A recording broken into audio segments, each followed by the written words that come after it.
ইসরায়েলে হামলার পর ইরানের দূরপাল্লার সমরাস্ত্রের সক্ষমতা দুশ্চিন্তায় ফেলেছে তেল আবিব ও পশ্চিমাদের। আর তাই এবার তেহরানের ক্ষেপণাস্ত্র কর্মসূচির উপর নিষেধাজ্ঞা আরোপের তোড়জোড় শুরু করেছে পশ্চিমা দেশগুলো। এতদিন ইরানের পরমাণু কর্মসূচির লাগাম টানতে চাওয়া তেল আবিবও এখন সোচ্চার তেহরানের ক্ষেপণাস্ত্র কর্মসূচি ঠেকাতে। এরই মধ্যে ইউরোপীয় ইউনিয়নে শুরু হয়েছে ইরানের অস্ত্র উৎপাদনে বিধিনিষেধ আরোপের প্রক্রিয়া। শিয়া বাটার, অ্যালোভেরা ও ভিটামিন ই সমৃদ্ধ লিলি বিউটি সোপ।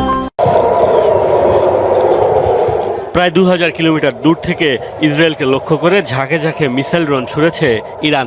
দীর্ঘদিন ধরেই একের পর এক দূরপাল্লার সমরাস্ত্র তৈরি করে আসলেও এতদিন শত্রুপক্ষের বিরুদ্ধে যা ব্যবহারের তেমন নজির দেখা যায়নি।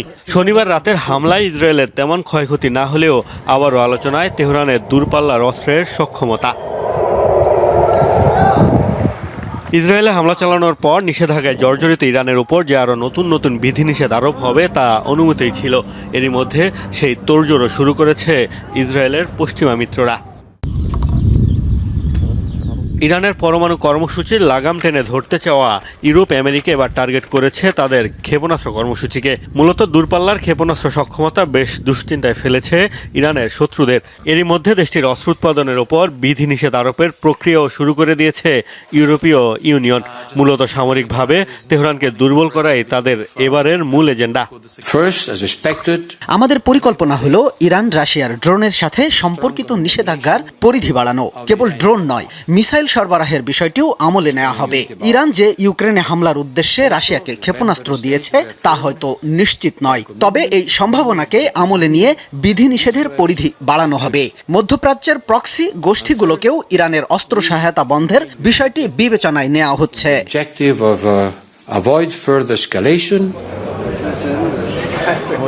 এদিকে ইরানকে দুর্বল করতে নতুন নিষেধাজ্ঞা আরোপের ঘোষণা দিয়েছে যুক্তরাষ্ট্র।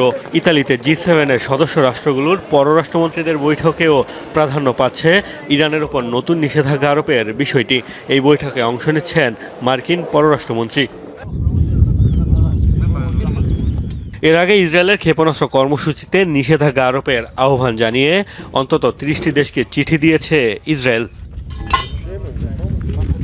মোস্তফা মাহমুদ, যমুনা নিউজ।